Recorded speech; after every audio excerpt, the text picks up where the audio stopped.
Good now, revolutionaries, and welcome to the Rise Up Morning Show. The Rise Up Morning Show. Today is Tuesday, October 14th, and once again, we're back. It's your place for helpful crypto news, commentary, answers to your questions. And today, I am so pleased to tell you that we are going deep with our friend and guest, Erica Perkin. How are you, Erica? It's so good to see you. I can't tell you how excited I am to be here. So that's how I am. I am super excited. Okay, before I get to the guys over here, because I usually want to know how everybody's doing, let me just introduce you really quickly to our audience. Erica sent us one of the most professional bios that we have ever had. She was delightful to work with as a guest, and you're going to love her. She's an attorney by trade. She's a digital asset advocate, and she holds a certificate in blockchain technology from the Massachusetts Institute of Technology. I want to ask you about that in a second because Alex, you might be a certificate holder too. She was, check this out, the leader of a presentational team to present a cross-border digital asset sandbox proposal to the SEC, our friends Hester Peirce and co. Collaborated with President of El Salvador's National Commission of Digital Assets, former partner of Goldman Sachs, a leader in tokenization, and was the master of ceremonies for El Salvador's National Digital Assets Summit. I was just thrilled to read this because there are so many things I want to ask you about. But first, again, I must say, we are so grateful to have you. Please, everybody, welcome Erica Perkin. Thank you so much. Thank you so much for having me. I respect each of you so much. So thank you. Yeah, you have been making a splash on TikTok, especially because you have been teaching people how to run their own Bitcoin nodes and also why it matters. I mean, I was so thrilled. Before we got in the studio, we were just talking back and forth, me and Erica, about how we came to discover each other. She said, I can't believe you found me. I only had like, a couple hundred followers. And I was like, well, sometimes the algorithm really does its thing. It's the best. Yeah. I just couldn't believe it. You and Alex both reached out and made encouraging comments. And I thought, if they think that I'm doing something worthwhile, that contributes to the community, that made me feel like I was. And so it meant the world to me that you guys reached out and said nice things. So I appreciate that you appreciate what I'm doing. Well, and Will, I gotta tell you, he just left you in the dark. And I'm just like, hey, I have zero crypto content served to me via my algorithm. My algorithm is well trained to give me a break from crypto. So yeah. I just let Alex and Evan, they find this stuff and I go, great guys, find the diamonds out there. You see, Will is pretty and he reads the news that I find boring.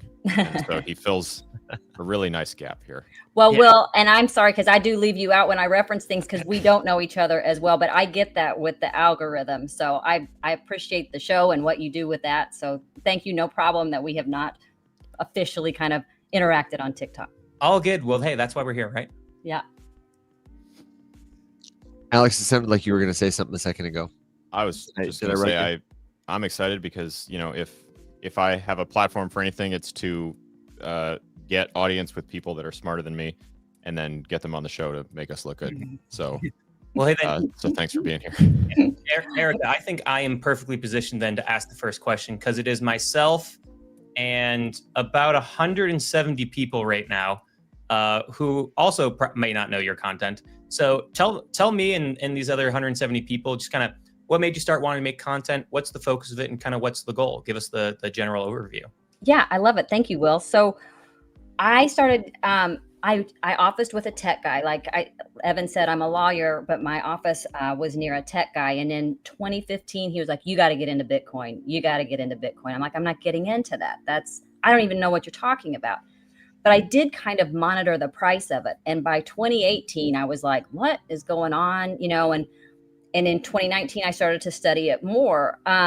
And then I went, and MIT does have that certificate in blockchain. So I got that and just started to study the Bitcoin protocol itself and what was happening. Because what I started to think was, this is a different global economic ecosystem. It is the opportunity for that. And so I went by myself to some conferences. And I would walk in alone. I knew nobody, but I went to meet people and to learn. And it just really excited me about the opportunities that Bitcoin had. And the more I learned there were three main participants, but the one that the everyday person was kind of intended to play a role in were these nodes.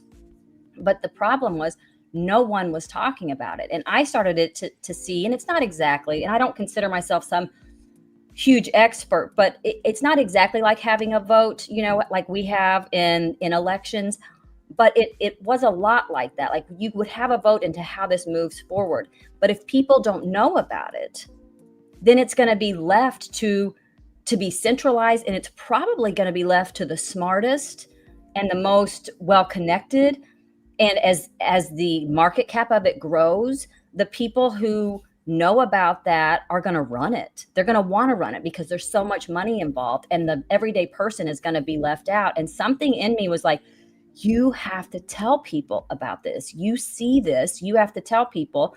And I wasn't sure I was right. I'm not the most confident person, but there were two main leaders, both an author in the Bitcoin community and a thought leader in the Bitcoin community. And I paid a lot of money to go to a private dinner with one of them, and then just stalked the other one and went up to them and said, this is what I'm seeing. Am I right? You're the thought leader. You're the primary author. Am I right? And they're like, yes, you're right. And one of them said, you need to write papers about this. I was like, I don't do that. But I felt compelled. That's what I felt. I felt pulled to Bitcoin and compelled to do this. And so I went to Substack, wrote my first articles on this topic. And then it was my friends who said, well, you have to have a social media presence to, put these out there. And I was like, well, I don't do social media. I mean, like almost at all. I'm pretty private. And they're like, well, you do now. And I just couldn't let this all go without giving it my very best. And so for that, I started a TikTok account where I try to make nodes accessible. I try to let you explore the process through me exploring the process, and encourage people to take the opportunity, if it's given to us, to run a Bitcoin node. So I'm curious, we had a question, what is a node? And I'm curious what you would, because, if I gave a bumper sticker answer, it would effectively just be to say that it's a computer on the Bitcoin network. It's a computer running Bitcoin, but I'm sure there's a lot more to it. How do you describe it if someone asks you, what is it and why should they care? Yeah, well, the whole thing freaked me out too. I started researching it, and it was a lot of really techie people.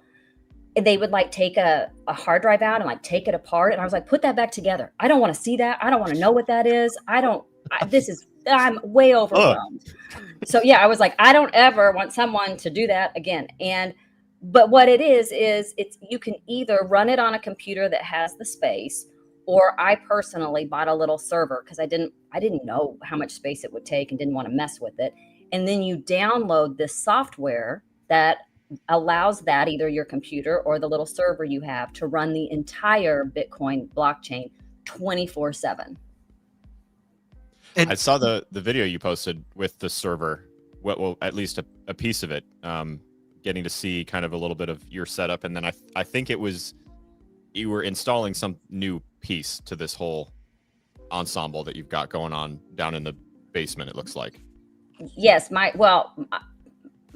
apparently I have a lot going on in my basement. I don't go down there. I don't pay attention to it. But when my brother went down there with me, and he's like, what is all of this? I'm like, I don't know what it is. And we were looking for the router, and there were all of these wires. And it turned out that I do know that I'm just huge on surround sound music all the time. And so apparently that is our Sonos. But then, yes, I have this down there is this little server, and that is my node. That is my server that runs the Bitcoin blockchain. And it's tiny compared to everything else that's down there.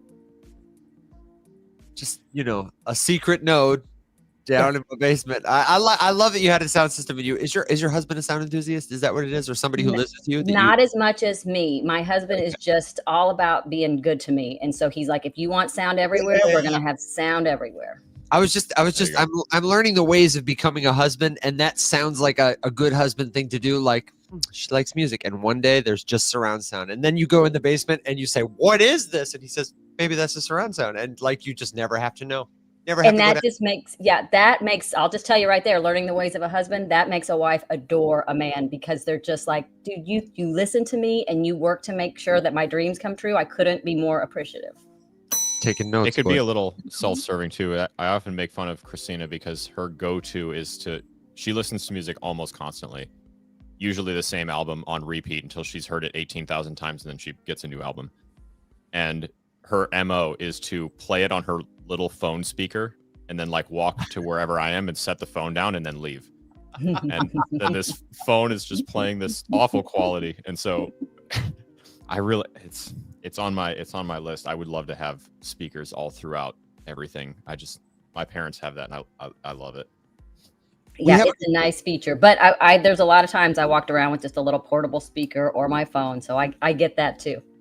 We have a couple of good follow-up questions. I would like you to first, can you clarify the difference between a node, like a node operator, and anybody else on the Bitcoin network, especially like Bitcoin users? Because I would love to operate a node someday, but I own Bitcoin. I transact in Bitcoin sometimes, but I am not a node operator. Can you first tell us what exactly is a node operator's function? Well, so in the Bitcoin protocol, you have the developers, and they're the ones who kind of write the program, the software that I'm going to run on my node. And then you have the miners who put those blocks together. But the node's job is to look at the transactions that are coming through and make sure that they all fit within the protocol. And then they will pass those over to the miners to do the work. And when the miners are done with the block, then the nodes again kind of inspect it. And once it's approved, it is then allowed to join the Bitcoin blockchain. So the nodes, I don't want to call them quality control, but they are something that's constantly checking, are we in what you would say consensus? Is this in consensus with what the protocol is? But nodes have decisions they can make. Like when I went, and that is when I started to think it's like a vote. Because when I set up my node, when I went in to download the software, I had a choice. I could run Bitcoin Core, which I had to research and be like, okay, because I know it was the original. I also know that as things get older, or as time goes on, any institution, as it gets older, you have to kind of monitor for different things. But then there's NOTs, which is said to be kind of more a node centered, like the node runner, like I have more control, and I had to decide which one to run. And so that is the role that we play, is we decide what protocol is going to be most relevant and have the longest chain. And then our little servers or computers do the work to make sure everything is as it's supposed to be on the protocol. Beautiful. What are then some of the benefits you would say of running the node for you and for the network? Because right now, the way you explain it, it sounds like a lot of work, but much of this work is maybe passive, yes, to some extent. For sure. Once it's running, I don't do anything. It's really cool to go. I could go on my computer and it'd pull up what block we're on, how long it's taking. It gives you all this information, but it is more saying I am not a Bitcoin owner only is a passive participant in a global economic ecosystem. I don't want to be passive. This is too important. This matters. I did a TikTok yesterday on what's called the CFA franc zone. It's these countries in Africa that the French controls their monetary system. And so this matters to countries. This matters to people. And I'm not going to be passive in that. And I don't want us to be passive in that. I don't want BlackRock to be in control of this. I want all of us. We have the power collectively to really matter. And so that is why I run it. I don't have a monetary benefit. I think you can over long terms. I think these nodes are like relays, and you can run different. I could be relaying probably Nostr, lots of different things. But my focus, my brain's only so big. So my focus is on Bitcoin and Bitcoin nodes. And that's pretty much what I understand best. Yeah, beautifully explained. I often say to people that it's a really good citizen thing to do. I don't run a node personally. I have looked through it, walked through it, talked through it, but have mostly been concerned about it. Is it a costly thing to set up a node? And I think a lot of people especially are concerned about energy usage because they hear about mining being energy intensive. Mhm.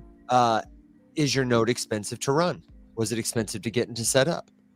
Yeah, I do think my particular node was too expensive for the average person. It was $1,000. I could have bought a less expensive one, but they were out, and I was like, I got to do this because, like you, Evan, I had thought about it for years, but I hadn't done it, and I was going to write this paper. I'm like, if I'm writing this paper, I better run a node. So I had to buy whatever was available.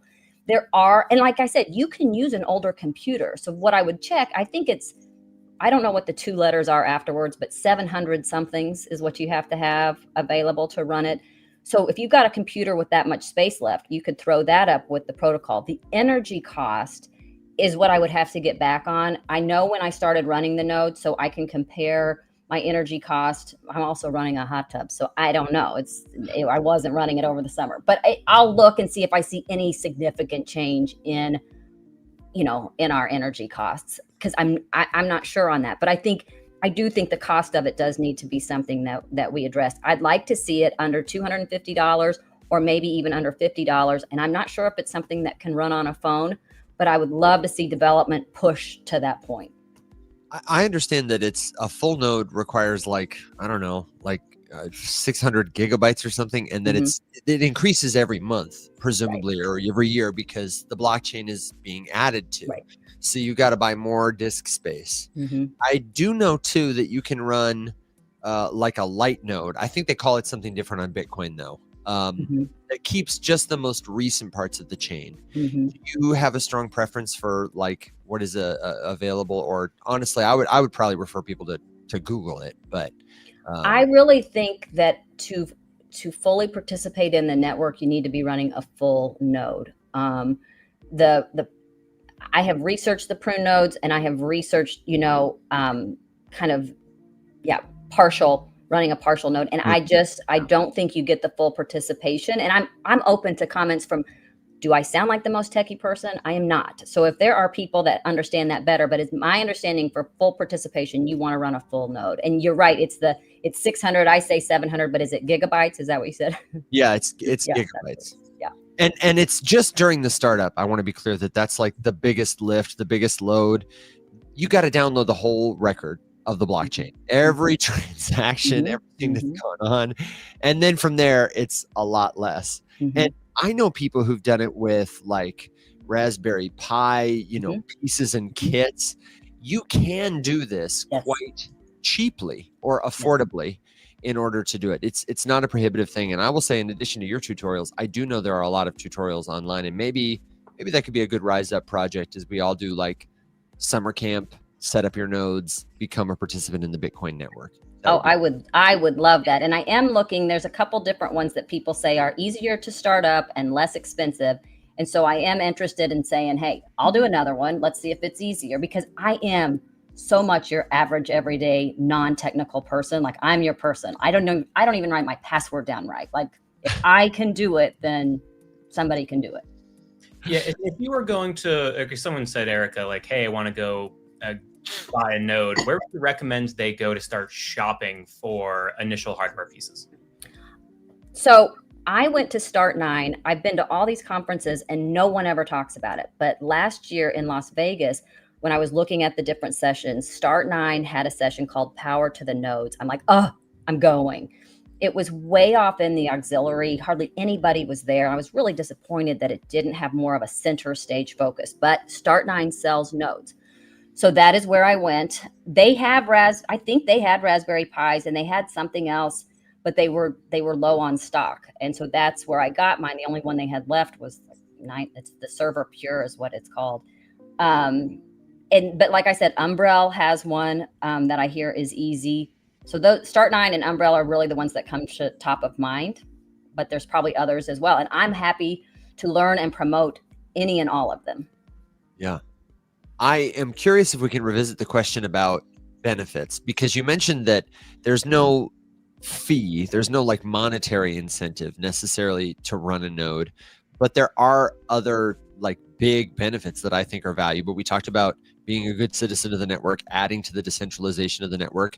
But can you talk a little about like how nodes secure privacy or allow you to have sovereignty over your own transactions? Well, yes. Now I haven't done it, but from what I know, I could almost be like, literally, we talk about being our own bank, but I mean, I could send the money to other people. And Evan, you can get into this more, Sure. because I really did it mostly for the vote on the network. But from what I understand, yeah, I can be running my own transactions out of my house. But you speak into that if you want. Yeah, absolutely. So the way a blockchain works is that the money, the information, whatever, it doesn't physically exist. It's not like I press a button and initiate the sending of data. What happens is it's all reassigned. And the nodes are the referees who submit these transaction requests really, truly to everybody else to verify. Like Erica said, they smooth them into the pages of our little blockchain ledger notebook called blocks. And if you operate a node, you are effectively like the referee. You're the VIP guy at the club saying, no dresses, have your IDs ready. Are you old enough? You're in, you're out, you're in, you're out. And so you can just bump your own transactions essentially to the front of the line. The big crypto crash that happened the other day was problematic in some instances for blockchains when they became too congested. If you were a node operator, a validator, or you had a friend who did something like that, depending on the network you wanted to transact on and its infrastructure, you could get your transactions submitted when other people couldn't. It's a VIP front of the line pass. And that's important if you're fleeing the country or you're, I don't know, you just have a priority transaction that's urgent. So, yeah, I do think it gives so much more control. The whole decentralized, economic system gives you so much more control. And that, I do think you're right, that it gives you some type of VIP status if you decide to run a node like that. And I say privacy too, because now instead of having to broadcast my transactions through like a wallet app, a website, through the internet, now I can just interact on my own local private network between my node directly. I sometimes say to people that you can make a blockchain transaction happen with pencil and paper. William Quigley taught us that forever ago. And the reason is because if you can do the math, it would be onerous and cumbersome. But if you could do the math and prove it to a machine that functions as a node, it doesn't matter where you are in the world. As long as you're able to make the proof apparent to the node, it will process what you ask it to. Yeah, I love it. I think they provide a lot to our lives in this, when you're dealing with a blockchain like this. So I think they're very well worth learning about, owning one, and learning how to run it. And hopefully it becomes easier and more cost effective all the time. Go ahead, Will.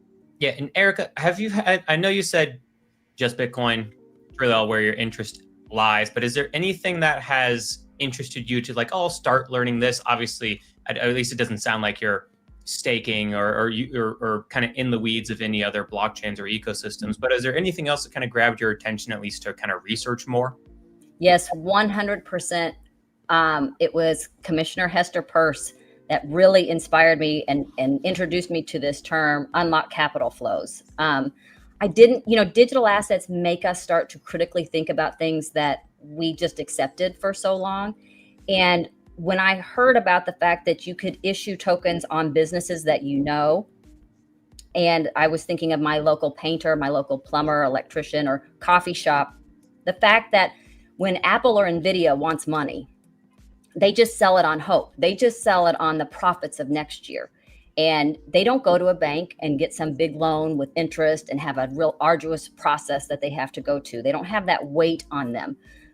They do have the weight of offering shares and going through that, but it's less than 0.01% of companies in the United States get to raise money through an equity or a share offering like that. And so digital assets provide the technology for small businesses to issue tokens, whether it be a debt, an equity. I think they could do one maybe that just does like pays a dividend. But essentially what my mind opened up to is so much money is locked up on the East Coast through Wall Street.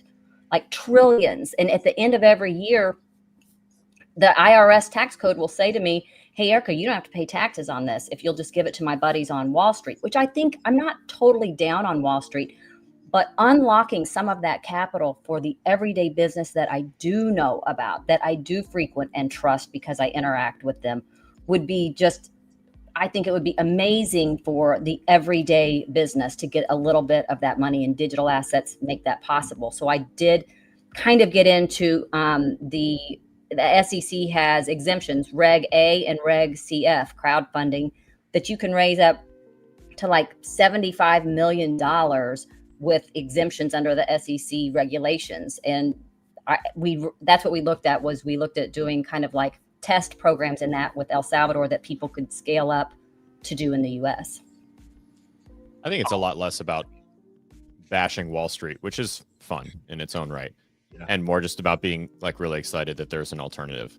And it also inspires a lot of the ire that you hear about. I mean, one of the reasons that we've been hearing nothing but, you know, public naysay about this entire industry is because it's extremely threatening.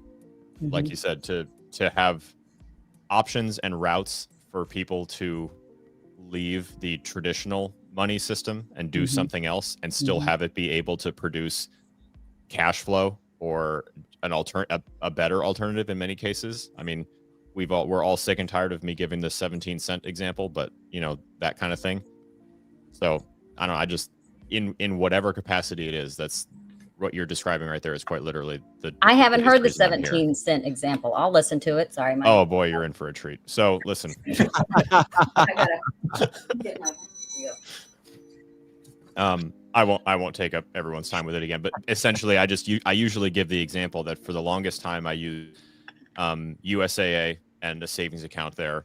And you know, USAA and I have a love-hate relationship. I think that they get away with a lot of nonsense because they make young enlisted people feel special that they have their own bank, and then they can give you really crappy products and you feel good about it, and you are less likely to go elsewhere.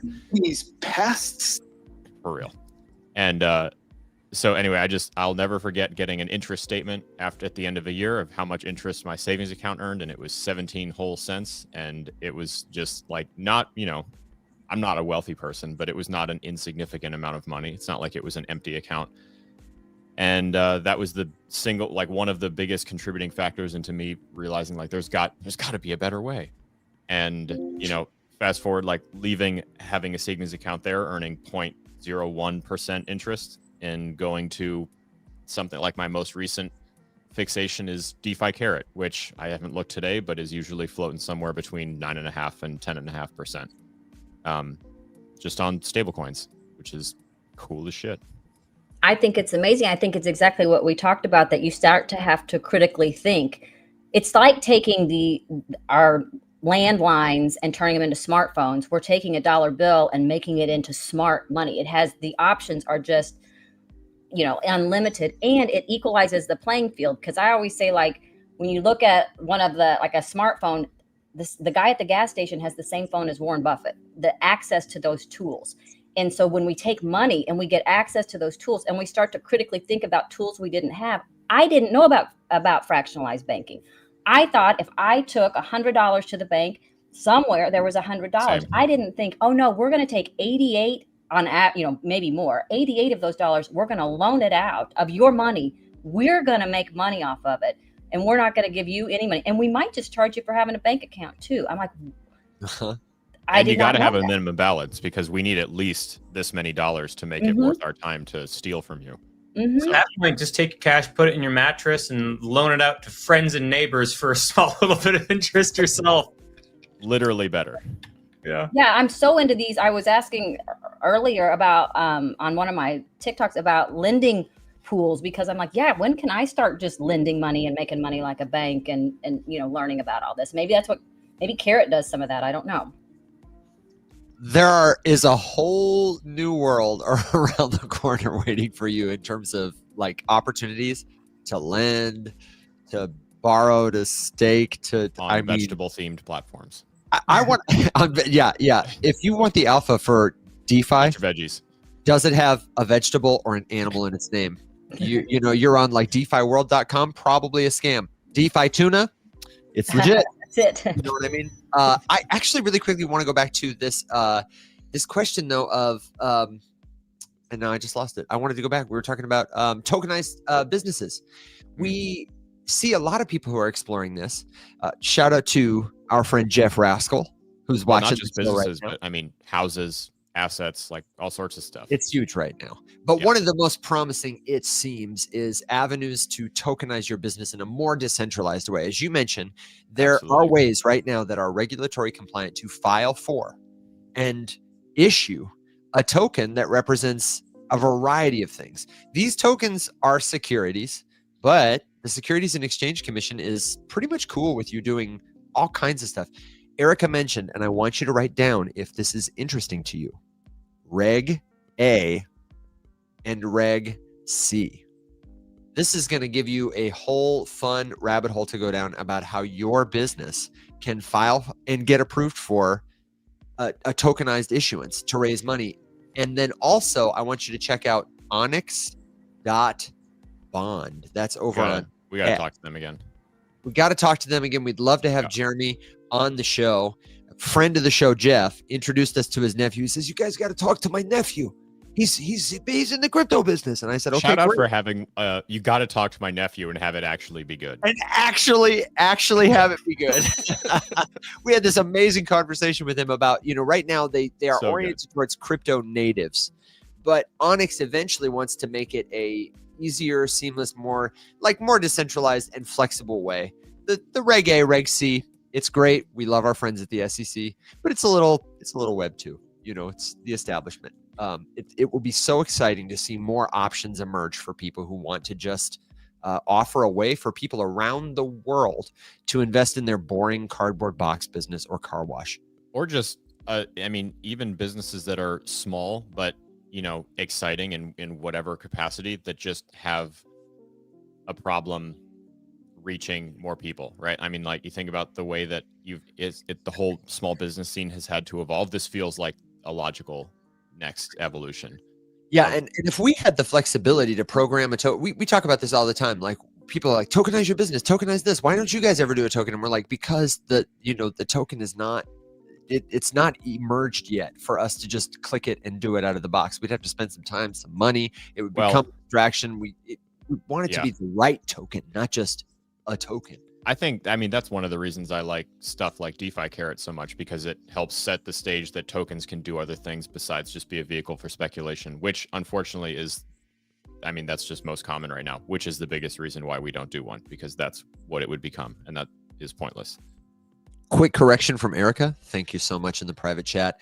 It's not just a Reg C, though I do hear it abbreviated that way sometimes. She's talking about a Reg CF. And Alex, can you guess what the CF stands for? Will, can you beat him? I read it, so. Rug me. You didn't have to tell me, dude. Alex, I can read. Oh, no. You got to stop letting people know that I can't read. The what are they gonna literary think that I'm doing all day. Stop letting people know. It stands for Reg CF, Reg crowdfunding. You're raising money from a crowd of people. Oh my gosh. Yeah. Okay. All right. Okay. So where I have a couple of other follow-up questions that I think are important. I'd like to know maybe about core versus knots, some of the interesting obstacles coming for Bitcoiners. I would really like to know who the thought leader was that you got into that dinner to talk to, but I want to defer to Alex and Will and to all our friends watching first, and to remind you, if you're just tuning in live, that we are with our friend Erica Perkin. She is an attorney. She is a digital asset advocate and new to TikTok. Be a good neighbor. Say hello at Perk Insights, and then watch her content about how you can set up your own Bitcoin node and why you might want to do that. If you've got a question for her, leave it in the comments. If you've got a question for us, leave it in the comments. And if you're listening in the future, hello. We hope your candles are green. You can find us in the Rise Up community, which is totally free to join. I often say, because it's true, the only thing missing is you. It's at community.rumshq.com, and we would love to see you there. Do you guys have questions from the chat before we go in those directions, or questions yourselves?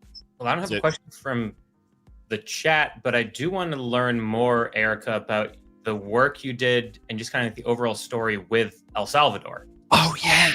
Yeah, like that whole side of things. And for those of you who may not remember, back in 2020, I was actually at the Bitcoin conference when El Salvador was like, hey, Bitcoin, we're going to recognize it as legal tender. And that was a big deal. So Erica, what's the whole story there?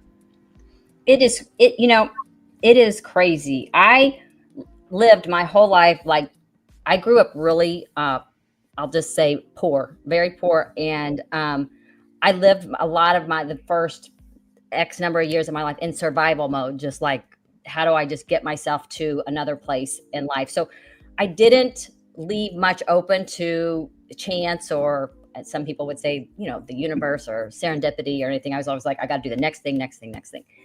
But I got to this age where my kids were older. I had more time, and I thought, I'm just going to do things that I like. So like I said, I went to this, and I was pulled to this Bitcoin stuff.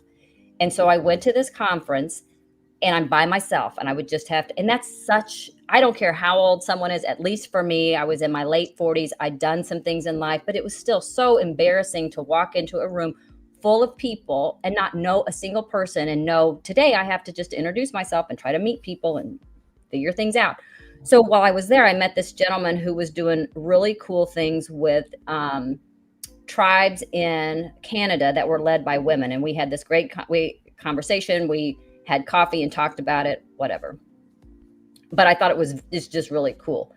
And like a couple years later on LinkedIn, I see that he has been named as the president of the National Commission of Digital Assets for El Salvador. And I'm like, hey, whoa, congratulations, nice job, whatever. At the same time, the next year at that same conference, I had met a former partner at Goldman Sachs. So I thought it was fascinating that they were, her name is Heather, and she had just been in traditional finance, but believed or was interested in Bitcoin. I didn't meet a lot of former Goldman Sachs partners who were interested in Bitcoin. And so then when Commissioner Peirce issued a statement saying, hey, we want to do some things. We want to do a cross-border sandbox. We want to, work with digital assets. And we're still having a real hard time with having any type of like financial advising on this kind of thing. I was like, well, let's put together a former Goldman Sachs partner, my friend from El Salvador, and see if we can work on this cross-border sandbox they want to do.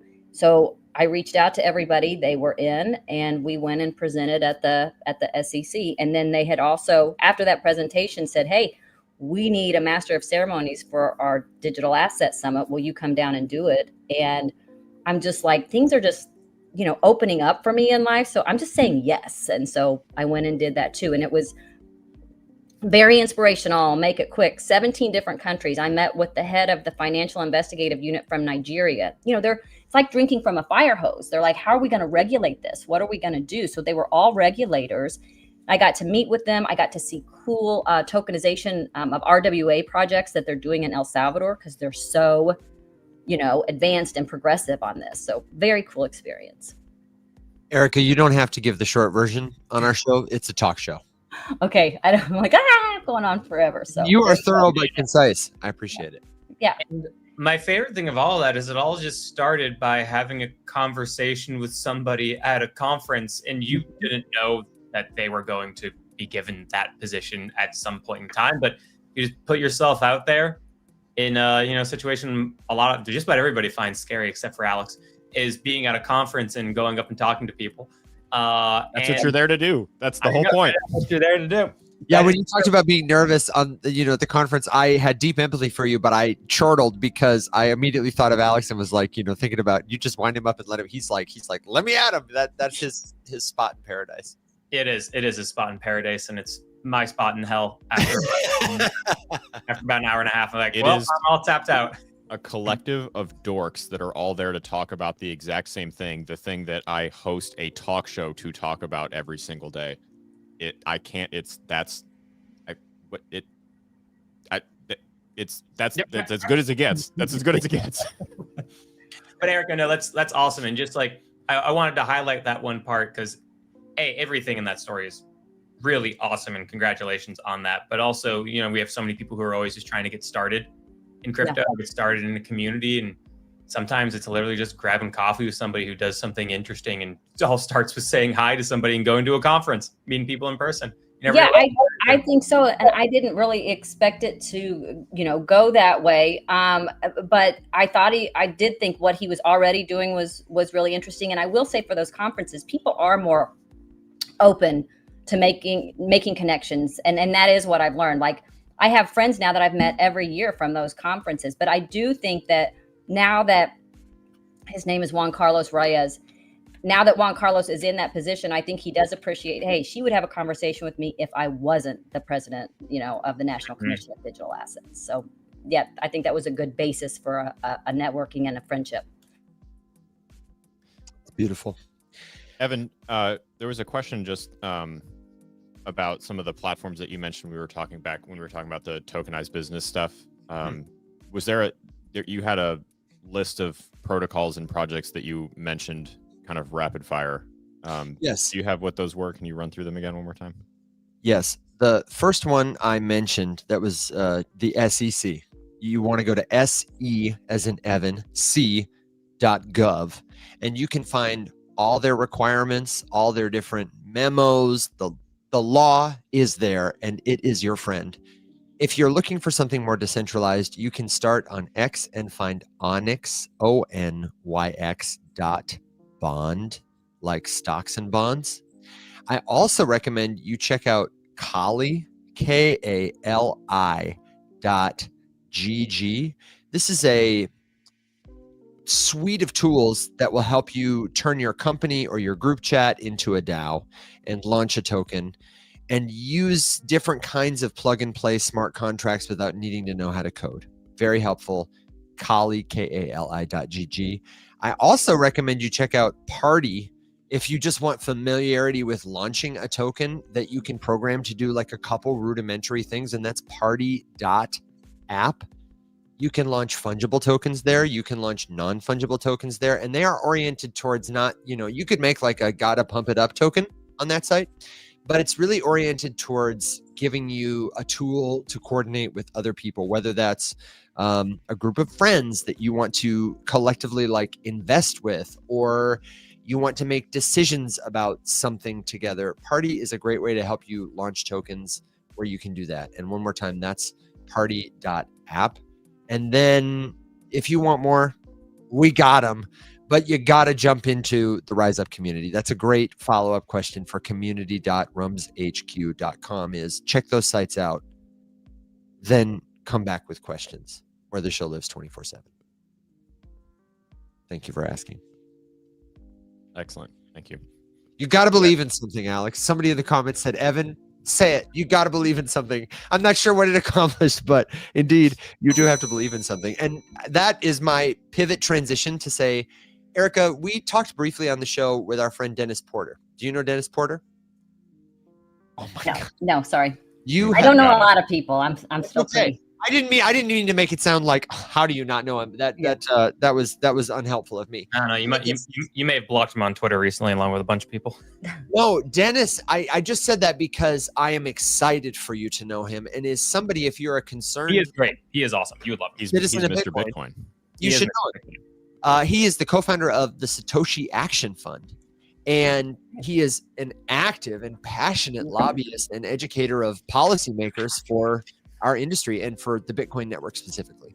Okay. He's been on the show a couple of times, and we'll get you his bona fides and his credentials. But he introduced us to the debate that is happening right now at the center of Bitcoin, where there are some core developers who are pushing through changes. You mentioned core and knots. I've dived into it a little on our videos.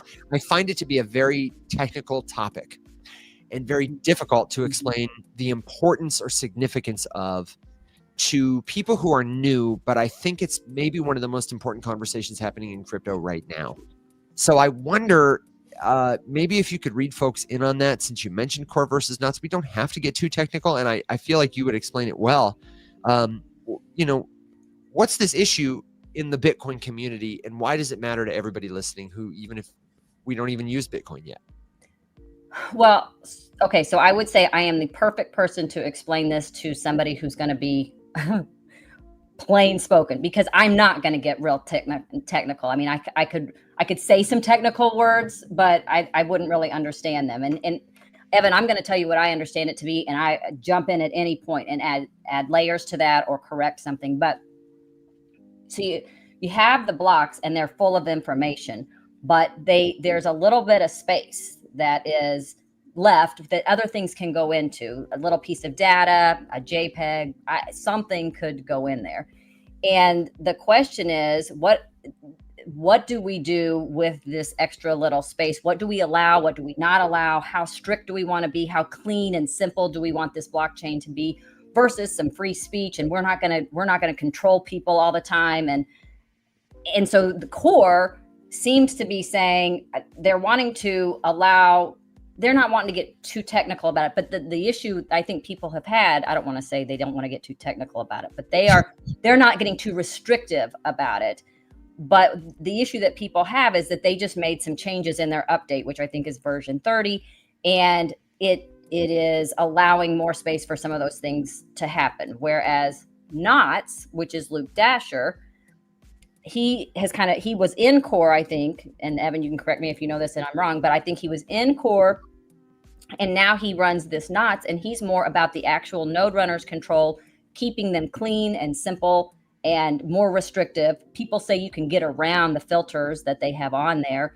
So there's this question about how effective the filters he might want to have to keep them clean are. There's concerns that core, now then it gets personal. There's concerns that core has been co-opted because it's been around a long time. There's some self-dealing, self-interest. And then there's concerns that Luke Dasher is got too much power for, one developer in the Knots program. So that's kind of a simple breakdown of it. And then moving forward, what kind of blockchain, what kind of Bitcoin blockchain do we want to have? Tight, just, really limited to Bitcoin or less restrictive. What do you think, Evan? I think it's an important debate that honestly I'm really not qualified enough to have an opinion on, except to say that the thing to understand here is core is easy to remember because it is the core protocol that your node, if you're like buying a node out of the box or if you're setting a node up, it's like the de facto client. And what Dennis Porter said on the show is Bitcoin as a network needs to be slow to change. It needs to be sort of resilient to change because the changes on our protocol, they affect everybody. And if we mess this up, like so much of Bitcoin's place in the world, honestly, is serendipitous.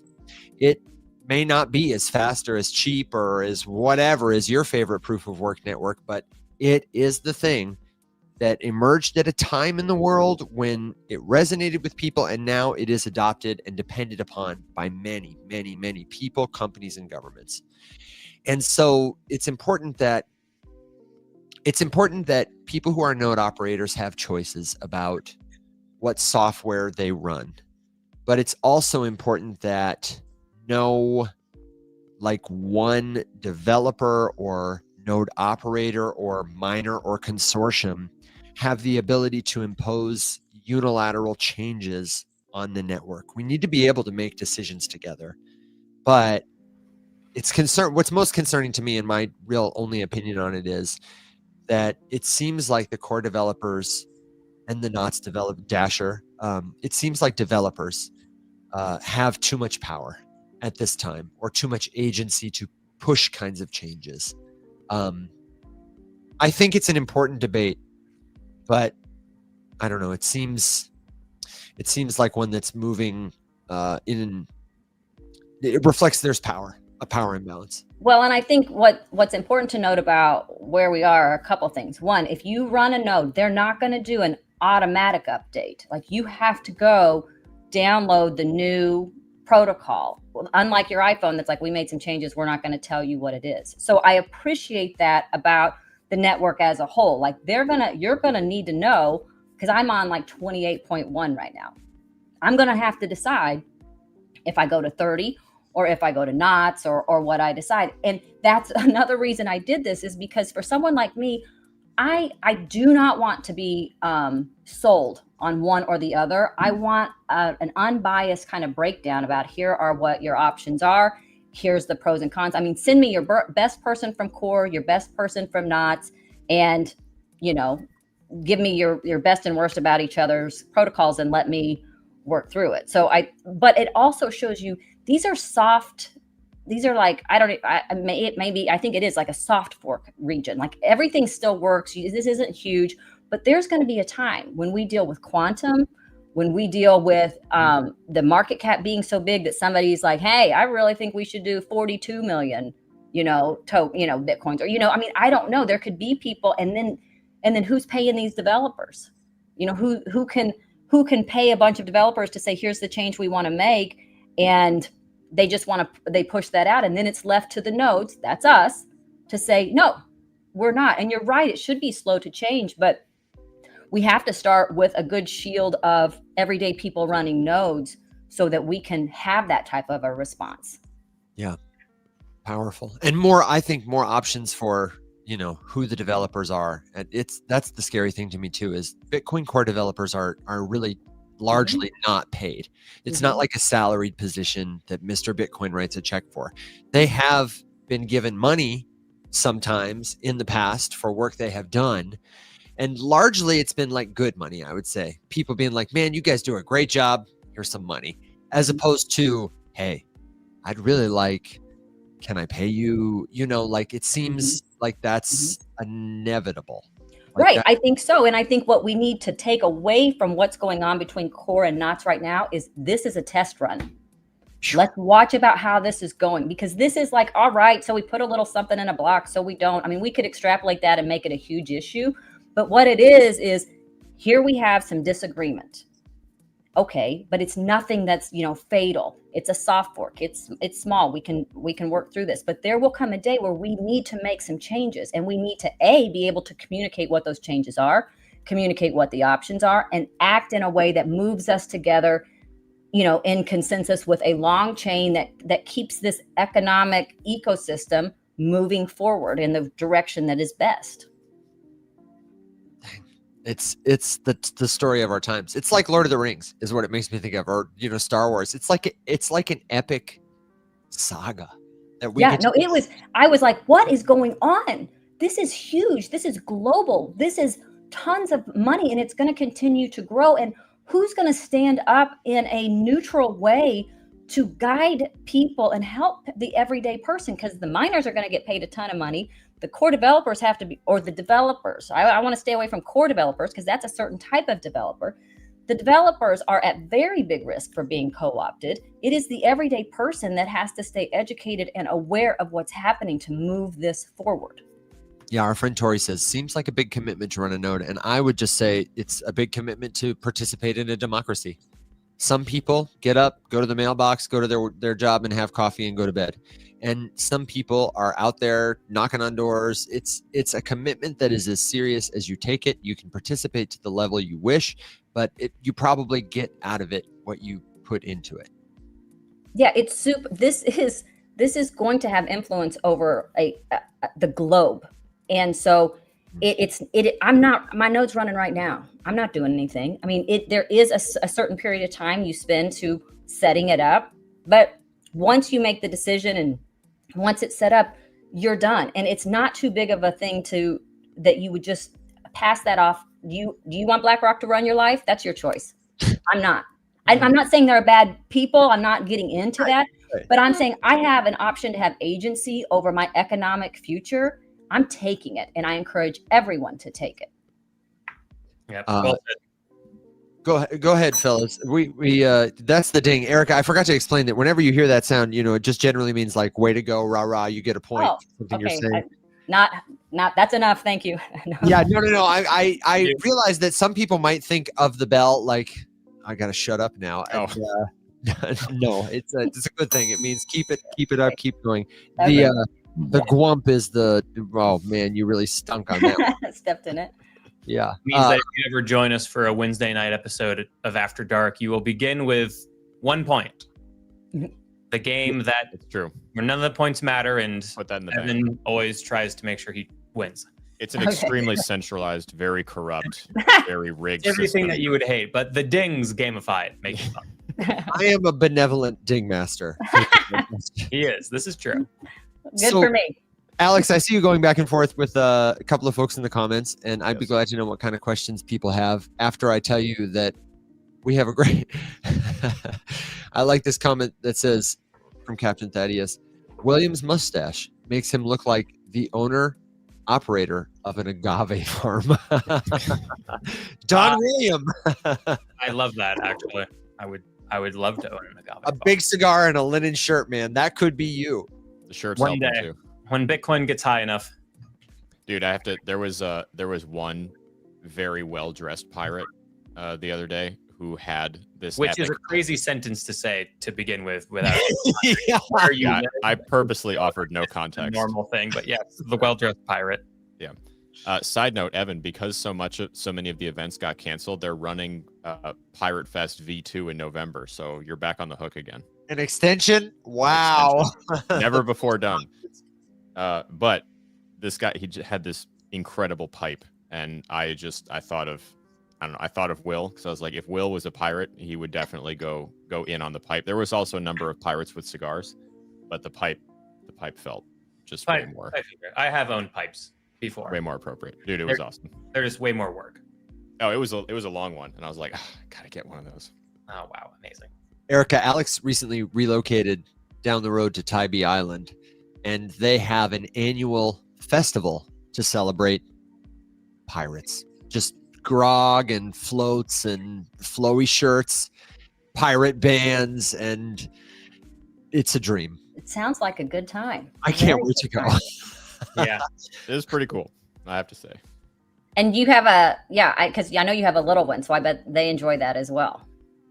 Yeah, he wasn't as into the pirates. And to be fair, a lot of Pirate Fest is adults hammered. Okay. Well, he Which- wasn't into that. Yeah. Very piratey. I would agree. Yeah, I would agree. Very yeah. pirate. All the floats look like pirate ships, obviously, and they're all cranking music, and there's just like dancing pirates that are hammered on them, and there's all of the events are at one bar and then another bar, and there's a Buccaneers ball at one bar, and then you go get blitzed at this other bar, and you walk over to this bar, and that's it. That's Pirate Fest. Sounds like a good time with fun people. Yeah. It's on the Erica, list. On the topic of taking financial control, obviously we've hit on Bitcoin doing that in a number of ways, but have you explored any types of decentralized finance? We talked a little bit about becoming your own bank.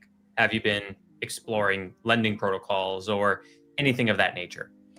I'm slow to change, and it takes me a while to learn, especially, if I've kind of gotten into Bitcoin. So I will know, but I am super interested because I'm watching the 17 cents issue with my interest at the bank. And I'm starting to see the collateralization that's required with stable coins that seems much more fair to me, that my money's actually, if I put it somewhere, they actually, they're backing it up with what they sell rather than fractionalization where they go loan it and make money. It's not, that just seems like so out of whack. So I'm interested in the stable coins and the lending pools, and I would take recommendations and education on that any day. Yeah. Would you just be interested in stablecoin usage within decentralized finance, or with you being, such a big Bitcoin person, would you be taking some wrapped Bitcoin and be interested in earning interest on that? I think that anything, and I don't know if that would be considered layer 2, Will, on Bitcoin or what, but anything that's built on the Bitcoin protocol, I'd be very interested in.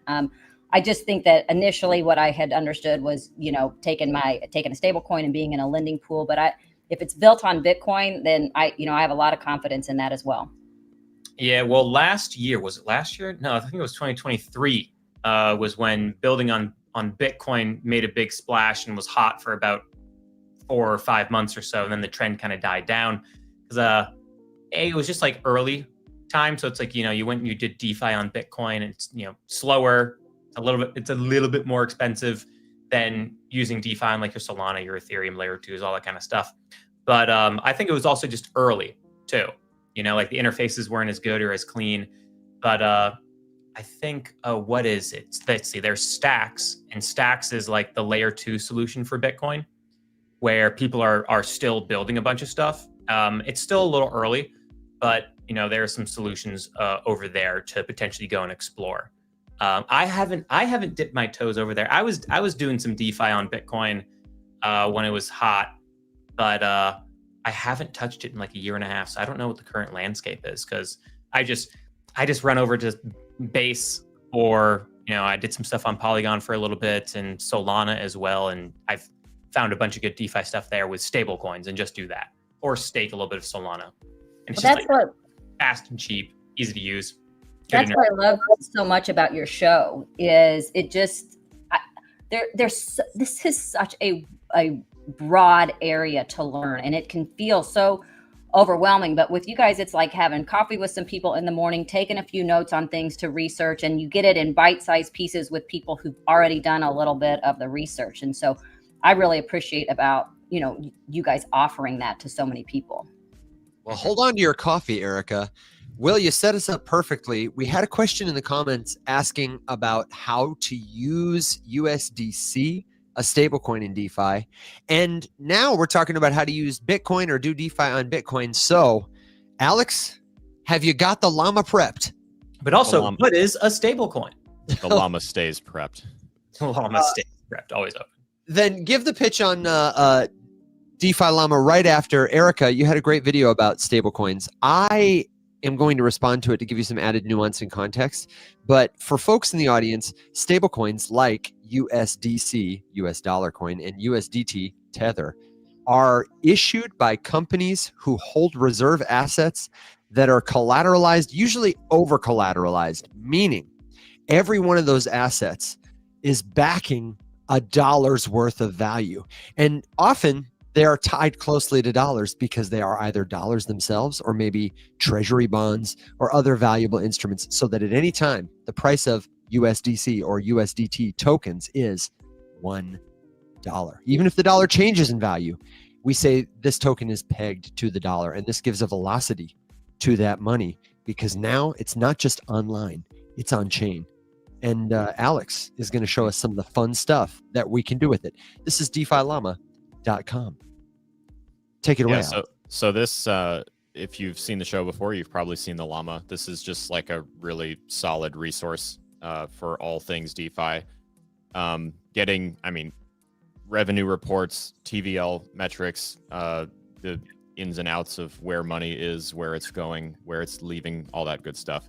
But one thing that I love about it is that it just kind of aggregates a ridiculous number of protocols and then sorts them in a whole bunch of different ways. So taking the liberty of getting us to yields, although I can start us over. So from the homepage, metrics, yields, just go to all. And then there's a whole bunch of drop-down menus that you use to sort stuff. And I just pick USDC, and it's showing us 2,946 different staking or yield earning pools over 501 different protocols on 114 different blockchains. And just a quick note of clarification, a pool is like an app. It's a program, a computer program, and a protocol is like a company that runs it, and the chain is like which city they're running it in. So like the menu at the McDonald's in New York City is how you might think about this. Perfect. Thank you. Sorry, I was answering a comment and you wrapped that up. You didn't know it was going to be so quick. Nope, I really didn't. So these are sorted as it stands by TVL, which is an acronym that stands for total value locked. It's a measure of how much money is on the platform or the protocol or the project in question. And then over here, underneath APY, you can see what yield they offer on your USDC. And then these next two are important to take stock of because they are how that APY is calculated, sort of. So there's two components, and sometimes you will see a base and a reward. You definitely want to keep track of that because in this instance, here you can see in number one, you've got USDC on Maple Finance, which is a DeFi or a borrowing and lending protocol and all that good stuff. They have a tremendous amount of TVL. They are currently offering just over 9% APY, but 6.82 of that is in USDC, and then they also supplement their APY with their own token. So you're earning two things. Not good, not bad, just something to be aware of. Maybe you want that, maybe you don't want that. But anyway, from here, you can click into any single one of these. So like you could go, okay, I want more information on Maple. Show me Maple. Oh, okay, well, that's fun. Show me the Maple. we're just going to pretend that click worked, and we're going to search for maple here. And then you could get all of this good stuff about it, fees that they charge, how much revenue they make, how much money is being staked, how much is being borrowed, their total value locked up here, available liquidity and yada, yada, whatever if they've raised, links to relevant websites, social media, all that good stuff. So I always start here if I'm just trying to find a place to take my stable coins and earn with them, because even in times of, the market being a little bit boring, your money can always be working for you, even if it doesn't seem like enough. Don't let some asshole on the internet bully you into thinking that you don't have enough money to participate. That's the magic of it. You can start with $5 if you want. Hell, you can start with $1 if you want. Personally, I am using this one almost exclusively right now.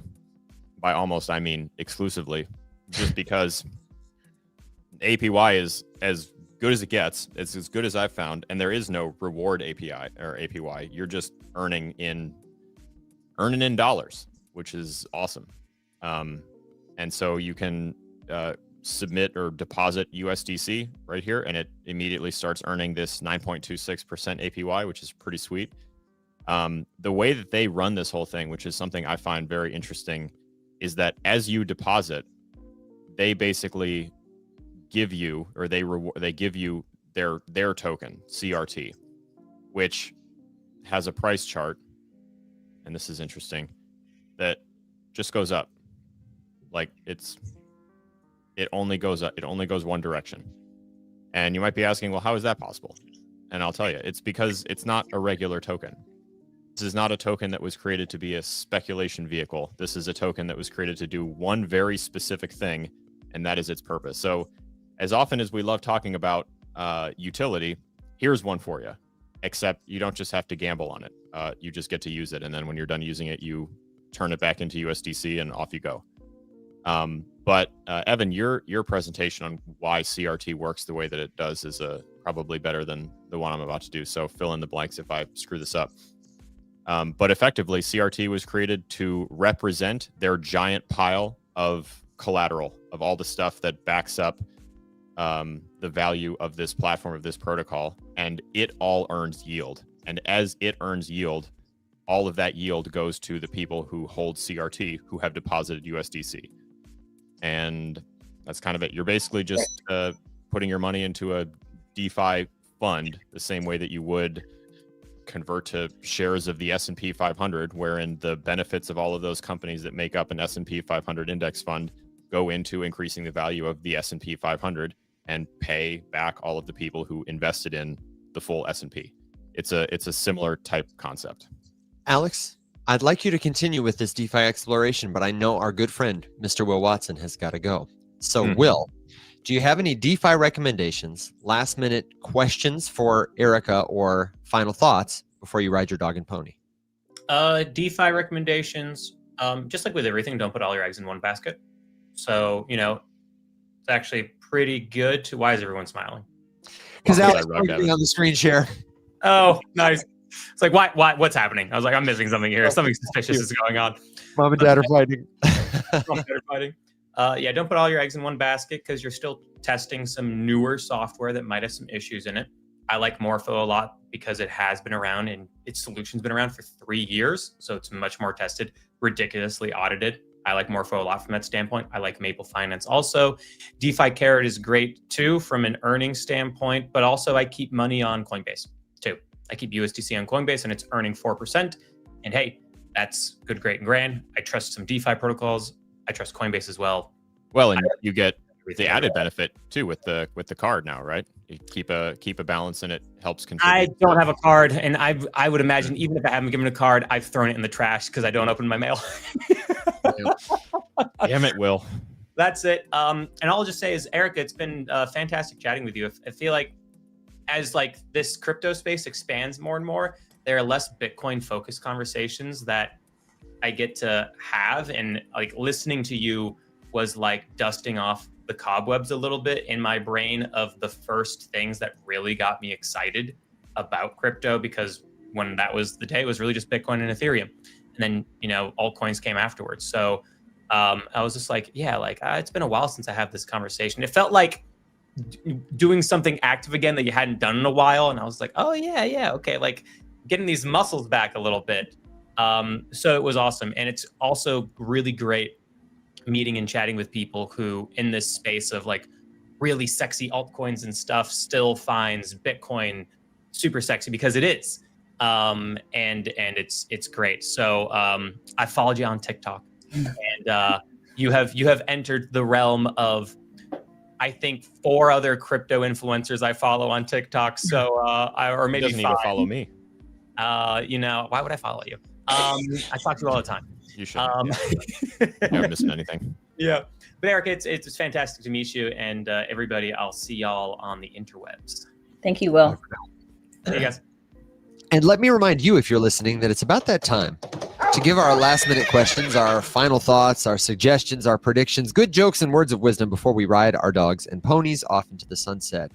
But I would like to resume, while people push their questions forward, the conversation, because we talked about USDC and gave Erica and everybody watching lots of homework to pursue on DeFi Llama. But I also want to give you some homework for DeFi on Bitcoin. Will mentioned Stacks, which is STACKS. They're doing some pretty cool stuff, but I actually wanted to talk about Lombard Bitcoin. And Alex, I wonder if you could do the same thing for Bitcoin, prep it on the Llama, but let me just show Lombard on the screen really quick. Show's not sponsored by Lombard, but could be. That would be cool. I'd like to have somebody from Lombard on the show. It's lombard.finance. And I became hip to them when I started seeing their name on Morpho's website as somebody who was curating vaults specifically for liquid and wrapped Bitcoin tokens. What they build are wrappers, meaning other tokens, synthetic tokens to represent Bitcoin on different chains. They say it's time for Bitcoin to move. One of the problems with your Bitcoin that is a disadvantage compared to, say, Ethereum about a year or two ago, and even still today, is it doesn't have the same kind of velocity. I said a minute ago that stablecoins give money velocity because they allow it to move through different channels. If you have an internet connection, you have lots of options for how and where to turn your dollars or your government currency into stable tokens. And it's easy for you if there's not a bank that's registered to give you dollars down the street like there is for me or Alex or Erica, then you, wherever you live, can access them. Lombard gives those same rails to Bitcoin and gives Bitcoin a wrapper that can allow it to do more stuff in more places, like the Ethereum or the Base network, where you can take your wrapped or your Lombard Bitcoin to a lending pool and lend it to earn a return on it. So somebody can use it because it is as good as your Bitcoin, does all the things your Bitcoin does, but in a new fancy wrapper. And Alex, before I continue, or before we go to DeFi Llama, can you just explain what a wrapped token is? Because I like your analogy the best. Yes. So originally, I always used to say that it's just like putting your crypto in a costume so that it can go somewhere it's not necessarily supposed to go. But I think the better analogy, who was it? Who did I steal this from? I need to give credit because I definitely didn't come up with this. I robbed it. Was it from God. It was hold on, it's coming to me. Katana, Maxi fan. Katana Matthew. Maxi, man? It was Matthew. Oh yeah. Oh my gosh, Matthew. Yeah. One of our friends had the best. That's one of the best analogies I've heard in a minute. Yeah, it was really good. So Matthew, shout out, Rise Up community member, has posted lots of very helpful things, helping people get onboarded to Katana and using it appropriately. It was a little bit complex, whatever. He had the football jersey analogy that players can play on any team, but you got to be wearing the right jersey to get on the field to play with the right team. So if you're wearing the wrong jersey, then you can't go on the field with that team, and so got to make sure you're wearing the right jersey. So you got to make sure your crypto is wearing the right jersey to use the DeFi protocol that you want to use. So for example, Bitcoin cannot be staked. It's not a proof of stake cryptocurrency. But if you wanted to get the same benefits of staking, earn interest on it, do a thing, whatever, you could wrap it up in an Ethereum jersey and go stake it on a blockchain where that is possible. You can make it go play on the Ethereum field and do Ethereum things, as long as you dress it up in And an listen Ethereum to costume, this. and that's a wrapper. Mate says wrapping makes the limited supply more versatile. That's a beautiful way of saying it. Yep. Yeah. Love it. Correct. Yeah, killer. You're starting off Wednesday. 2 dings. 2 dings, baby. Okay. So show me on DeFi Llama how we might look up opportunities to earn yield on Bitcoin. And I bet we'll see Lombard Finance. This is good if you're listening in podcast land to tune into YouTube for, because this is the kind of episode if you're saying, where's that DeFi Llama tutorial? This is a good episode because you're getting some repetitions in. If DeFi Llama seems a little intimidating to you, you can pause this, play it back, watch as Alex drives around and start to navigate the platform. But they're not going to break anything, right, Al? No, you're not. Yeah. And the exact same way that we went to look up yield opportunities on USDC, you can right here underneath tokens, you can just sort by all of the Bitcoins, and it will include every way that Bitcoin is wrapped. That Every they are Bitcoin. tracking. All of them. You can see, like, here's classic WBTC, which is a classic, probably the most common, most popular wrapped Bitcoin. It's just Bitcoin on ETH. But there are a ton. So like here, right? Coinbase has its own CB BTC. This one in particular is on ETH, but as you can see, if you pop down here, there's also a CB BTC on Base. And then, here, same kind of deal. These are the protocols that offer something. Maybe you'll notice that the yields on Bitcoin are a lot lower. And that is, I don't know. How would you describe why that is? Because I mean, it's obviously, Bitcoin doesn't have its own making, so you kind of have to build the thing depending on what opportunities exist. I feel like more people kind of hold on to it and don't really do stuff. So the interest rates that you find are, always lower because people are not really in a big hurry to give their Bitcoin away. That would be my explanation, is there's just not a lot of demand for the product yet. Yeah. I think there will be, and that will change. So let me clarify as I'm your newbie person in person here. So the person would take Bitcoin they already own and they would put it into, they would go to this WBTC. What's the next step? They own some Bitcoin on Coinbase. They do what? They would what they're doing is they're going to temporarily reassign ownership of that Bitcoin to a smart contract. If you were taking out a loan on your Bitcoin on Coinbase, you would actually send them your Bitcoin. This is not sending. It is temporarily reassigning the right to use this Bitcoin. It's a signature. And there are terms and conditions for it. So the smart contract is everything. And that's what all these platforms do, is they provide the containers, the smart contracts for who will have permission to move this asset around, how will it be moved around, and the user experience of it looks like connecting your wallet to a website and choosing a pool with a couple of clicks, or choosing a protocol that you're lending in. Like you're going to open one of these up, click connect, sign a transaction after you designate like how much of your Bitcoin do you want to wrap. Do you want to walk through one, Alex? Do you think we have the time? I got the time if you do. I don't know if we can do it in like a speed run, trial run. I don't think Alex has any of his wallets connected. I'm not set up for any of that. It would be a lot like signing another sort of transaction with your wallet to send or swap or do something else on chain. I highlighted this one too, the one in on line 21 here, WBTC to WETH. So basically, just because one of the ways that you can leverage to get a little bit higher yield using wrapped Bitcoin would be in a dual-sided option here like this. So instead of taking your Bitcoin and doing something single-sided, meaning just with the one asset, right? Like lending Bitcoin. Like lending Bitcoin. Sided function. Yeah, so like Solana, right? You can single-side stake Solana, which would just be picking your staking provider and staking your SOL. And with this one here, line 21, wrapped Bitcoin, wrapped ETH, what you're doing here is providing liquidity to a pool with these two assets in it. So you would need to hold wrapped Bitcoin and wrapped ETH. And then you would make money on the fees generated by other people trading in and out of that pool. Yeah, these are higher risk. Oh, sorry, go ahead. it's higher risk because you have more maintenance that you have to do. You can't just set this and forget it and come back in 10 years and have made a buttload of money. You've got to keep an eye on it as the prices change, especially as the prices change with these two things compared to one another, not just individually. Then these pools need to be rebalanced. Evan, you have a great video about managing impermanent loss and kind of how you need to work on adjusting the amounts that you have on each side if the price of one goes up versus going down or whatever.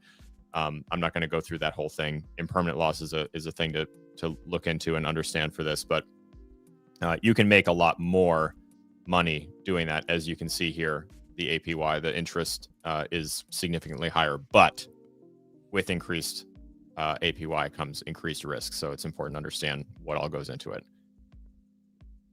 I mean, there's a ton. I mean, all these things, there's a gajillion different wrappers for Bitcoin. There's a gajillion different platforms that you can do stuff with Bitcoin on. I expect that to grow, especially as we get closer and closer to, the eventuality where all Bitcoin is mined, which will happen, sometime around the year 2140. But by that time, and for the final however many years, it's going to be snail's pace. We'll be so many halvings deep from where we are now that, I mean, the reward for completing a block is going to be itty bitty.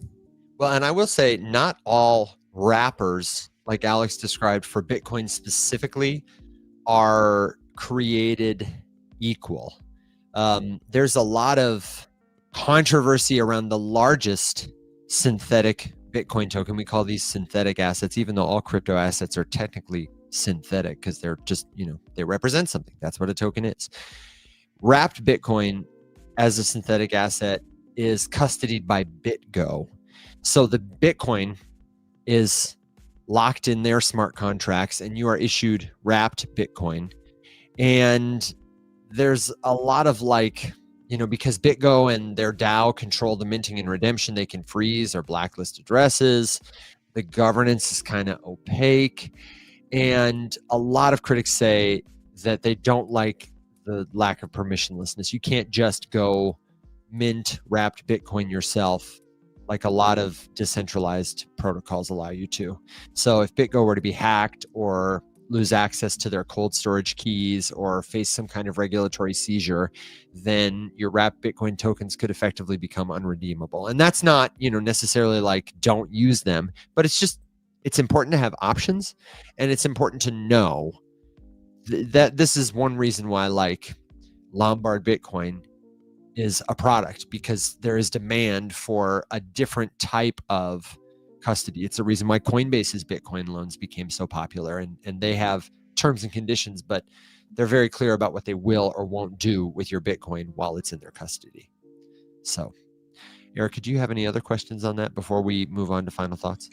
I don't have questions, but when I watch you guys, I think there's some of this that you all feel like, oh, we've shown this, we've done this, but and I think you guys, you're so good at this, at knowing that we will need to see it. There's a lot of us that are going to need to see this a few times. I mean, DeFi Llama, all those things, the next time you went through it, you're like, and here's where you click, and here's where when you're talking to somebody like me, yes, I do not understand things the first time, especially something like that. So me neither. Even if you guys get to the point where I know we've done this, there's a lot of us out here going, and okay, I kind of remember this, and now you do this. And so it's helpful. Thank you. You're welcome. We try to do it through exposure, and it's tough, isn't it, Alex, to ride the balance between there are people in the audience who have never seen this before, and to emphasize it for them so they get wow, I really need to write this website down, and also the level two people who are going deeper, and then maybe even our colleagues who work in the industry. One thing I'm really trying to figure out is how do we have a lot of friends and colleagues who work here, but how can we signal to the casual scroller that we are both going to be user-friendly and have the depth and nuance that you can appreciate? But it's very tough. So it's a tough line to walk. I would think it would be, because you guys are so smart about it, and you probably have a lot of your everyday listeners who are really engaged with this and have seen it, and then you have people who are just coming in, and it would be hard to strike the balance between, like you said, your level 1 and your level 3s. But I find that you guys really do a nice job. CryptoBoat said, I have heard Evan say wrapped 200 times, but I still can't wrap my mind around it. I don't know how to say That was Always persist, my friend. Always persist. Okay. Final thoughts, my friends. If you've got a last minute question and I missed it, the good news is you can ask it where the questions live forever. community.rumshq.com. That's a great place to get a reminder, get a follow-up, find a link, meet your new best friend who's a Bitcoin node operator or crypto user or a skeptic or curious person about this technology. I say it because it's true. The only thing missing is you. And if you want to follow Erica, you can catch her at Perk Insights on TikTok. Or, you know, if you need a lawyer, then maybe look her up. But I'm doing a lot more digital asset stuff now. And that is one thing too. Like people will say, do you do digital asset law? And I'm like, the regulations and the law is so murky. I have friends who've been asked to write opinion letters. They're like, yeah, somebody asked me to write an opinion letter and offered me $150,000. And I was like, and the liability would be what? Because it's so unclear. Like, it's just, I do stay out of that, but I love digital assets, but the legal side of it is just so murky. Well, let me just say, if you ever need a partner in not crime, but justice, if you need expert witnesses or something like that, then we're happy to be here, easy to work with. I do think you're going to see that. I have a lot of my friends work in the divorce realm, and they're like they'll have people come in and they're like, yeah, we have hundreds of thousands or millions of dollars that has moved. Or what they see a lot happening is the wife typically is like, yeah, just give him that. It's just Bitcoin. It's not anything that's, whatever, or not looking at the growth of it or things that you would typically do with assets. People are not, the divorce law community isn't really familiar with how to look at them as assets. And a lot of them think it's still, I just saw a presentation last year where they just thought it was, hocus pocus. They were just like, this isn't anything. And I'm like, oh,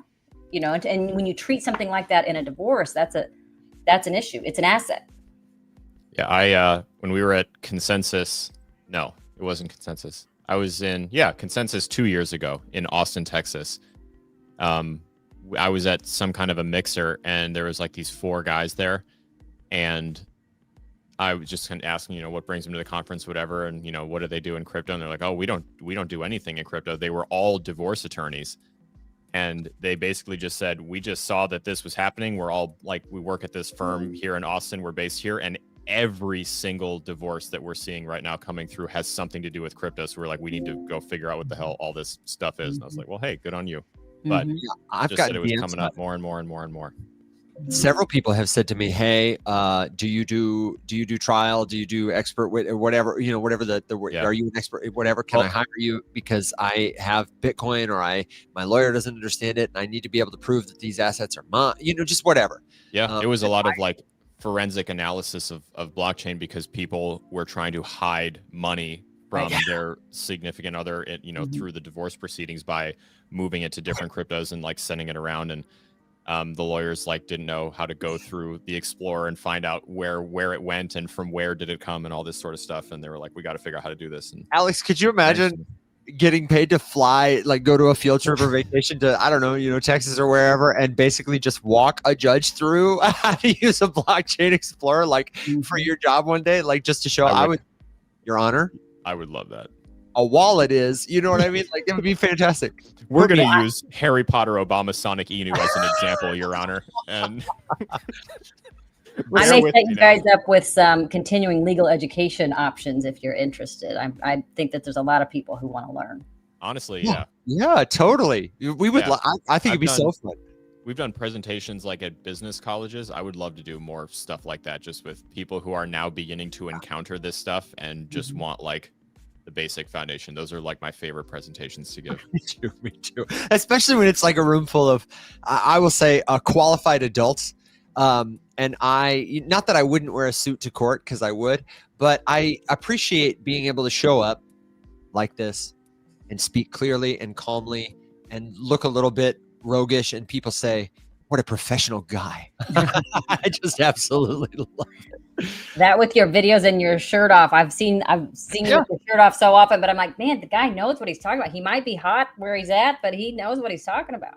Yeah, you gotta practice for the job you want, and the job I want is I say it sometimes. I just want people to wonder when I walk up to them if I'm gonna ask them for money or grant them 3 wishes, and everything else doesn't matter so much. You're killing will it. recognize it. I was gonna say you've done it, man. You're there. Although Will did say to me the other day, he was like, Evan, you really should think about how you present yourself on calls with our partners. I was like, really?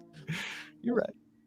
I mean, it's always an improvement because I've seen Evan transition from eating to also like just lifting.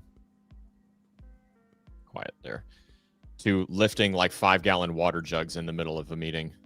It's one of those things. Yeah, but if you're my co-founder, you get the real brunt. Sorry. I think the funny thing is that people may wonder when you walk up to them whether you're going to ask them for money or grant them 3 wishes, and then what you end up doing is shilling them on a pyramid scheme instead.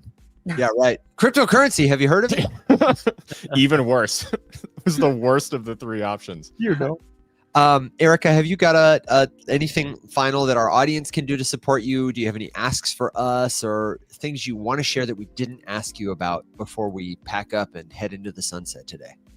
No, it's just a lot of gratitude for the 2 of you, and I appreciate. It took a lot of work to get where the 2 of you are today. The 3 of you will not hear, and so I appreciate all the work that nobody has seen that you all have done. That just brings education to people. It brings people like me opportunities, and I don't know. I'd love for you to tell people how long have you been on? How long have you been on TikTok, or how long have you been? I think you kind of mentioned it, Evan, but I don't think I've done the math. So yeah. Yeah, what is it, Al? We're like the same time. I think it's 6. 5? Is it 6? 5? Oh, I guess technically, yeah, we started at the end of 19. So yeah, we're It's coming like up on 6. COVID-ish. Yeah. Wow, so much work in all those Yikes. years. So thank you. Yeah, you're very welcome, and thank you for doing your part to join the cause. I am so heartened by seeing your stories, your information, and I know you said you feel encouraged by it, but I want to double and triple down. Let Erica know when you see her videos that they are helpful. If you have questions, I'm sure she would say, please share them, because we get our best ideas from people's comments and questions. Yeah. And that's the best way to get a hold of you. Yeah, is like leave a question on Perk Insights. Yeah, TikTok. Sure. Yes. Thank you so much. Yes. Okay. Alex, what about you? Final thoughts? Yeah, no, obviously, Erica, thank you for joining us. Don't sell yourself short. We wouldn't have reached out and invited you here if we didn't think that what you were doing was really valuable. Thank you. And interesting, and quite frankly, just exciting to see more like good content about crypto. Well, that's why I reach out, because I'm like, there's so much drivel on all of these various platforms talking about this kind of stuff that when you find the good stuff, you really got to highlight it. So if you're not following Erica, then do yourself a favor, and I promise you'll learn something. Leave her a comment, all that good stuff. I was going to say, Evan, I have 2 final thoughts. One, I'll answer a question because it's been a minute since we've given this PSA, and I saw a question come through about getting on Web3. What does that mean? Oh, yes. So, okay. Suffice it to say, the TLDR, it's a scam. If anyone or anything is ever reaching out to you anywhere, inviting you to do something to get on Web3, it's a scam. There is no such thing. Web3 is a collective marketing term used to describe all things blockchain and crypto related. There is no specific place that you have to go and do something on to be on Web3. If you own Ethereum, if you have a wallet, if you have even bought something on Coinbase, you are touching what is contained inside of this umbrella term that is Web3. So the big lesson to take away is that you're only ever going to hear that probably in your DMs or in a comment. So if someone reaches out to you through a comment section or in your inbox, assume it's a scam until you know for sure otherwise. Just assume that they're all scams, especially if it looks like a content creator, because that is a scam. But Web3 is not real. It's a marketing term. It describes a whole bunch of different things. It's a collective umbrella term, but it's not a specific place. You don't have to connect a wallet to it. Don't send your money to it. Don't buy anything from someone telling you that this will get you on Web3. None of that crap. And I had another one, but you know what? It's completely fallen 100% straight out of my head. Which means before he pulls up the tax app, we gotta go. Thank you, ladies and gentlemen, for being the very best. There part it is. Let's take a quick look. No.